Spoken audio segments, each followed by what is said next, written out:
കോട്ടവള്ളിയിൽ നടന്ന ആശ ബെന്നിയുടെ ആത്മഹത്യ സമൂഹത്തിൽ നടക്കുന്ന പലിശ ഇടപാടുകളിലെ ക്രൂരതകളിലേക്ക് വിരൽ ചൂണ്ടുന്ന ഒരു ദാരുണ സംഭവമായി മാറുകയാണ്.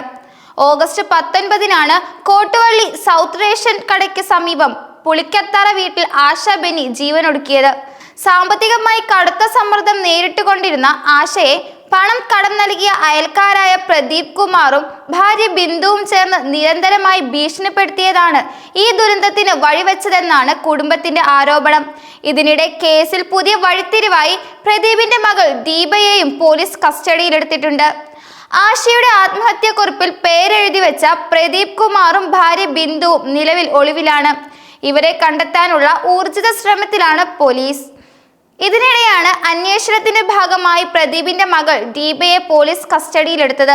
ദീപയും പ്രദീപിനൊപ്പം ആശയുടെ വീട്ടിലെത്തി ഭീഷണിപ്പെടുത്തിയെന്ന് മൊഴിയുണ്ടായതിന്റെ അടിസ്ഥാനത്തിലാണ് ദീപയെയും കസ്റ്റഡിയിലെടുത്തതെന്ന് പോലീസ് പറയുന്നു.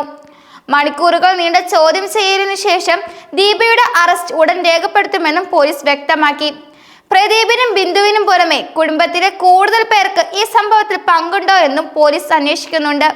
അയൽവാസികളായ പ്രദീപ് കുമാറിൽ നിന്നും ഭാര്യ ബിന്ദുവിൽ നിന്നും ആശ ബെന്നി 10 ലക്ഷം രൂപയോളം കടം വാങ്ങിയിരുന്നു. ഈ കടത്തിന് ഭീമമായ പലിശയാണ് അവർ ഈടാക്കിയിരുന്നത്. 1 ലക്ഷം രൂപയ്ക്ക് മാസം 10,000 രൂപയായിരുന്നു പലിശ. അതായത് പലിശ നിരക്ക് പ്രതിമാസം 10%. ഈ ക്രൂരമായ പലിശ നിരക്ക് കാരണം ആശയുടെ സാമ്പത്തിക ഭാരം ദിനം പ്രതി വർദ്ധിച്ചു കൊണ്ടിരുന്നു. മുതലും പലിശയും ഉൾപ്പെടെ ഏകദേശം 30 ലക്ഷത്തോളം രൂപ തിരികെ നൽകിയിട്ടും പ്രദീപ് കുമാറും ബിന്ദുവും ഭീഷണി തുടർന്നുവെന്നാണ് ആശയുടെ കുടുംബം ആരോപിക്കുന്നത്. പണം ആവശ്യപ്പെട്ട് പ്രദീപ് കുമാർ ആശയെ ഫോൺ മുഖേനയും നേരിട്ടും നിരന്തരം ഭീഷണിപ്പെടുത്തിക്കൊണ്ടിരുന്നു. ഈ മാനസിക സമ്മർദ്ദം താങ്ങാൻ കഴിയാതെ ഓഗസ്റ്റ് 15-ന് ആശ സ്വന്തം കൈഞ്ഞെരുമ്പ് മുറിച്ച് ആത്മഹത്യക്ക് ശ്രമിച്ചു. 4 ദിവസം ആശുപത്രിയിൽ ചികിത്സയായിരുന്ന ആശ പിന്നീട് വീട്ടിലേക്ക് മടങ്ങി. എന്നാൽ ചികിത്സക്കിടയിലും ഭീഷണി തുടർന്നതോടെ ആശയുടെ കുടുംബം SP ഓഫീസിൽ പരാതി നൽകി.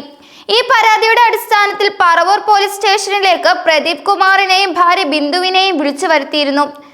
പോലീസ് സ്റ്റേഷനിൽ എത്തിച്ച ശേഷവും പ്രദീപ് കുമാർ ഭീഷണി തുടർന്നുവെന്നാണ് ആശയുടെ കുടുംബം ആരോപിക്കുന്നത്.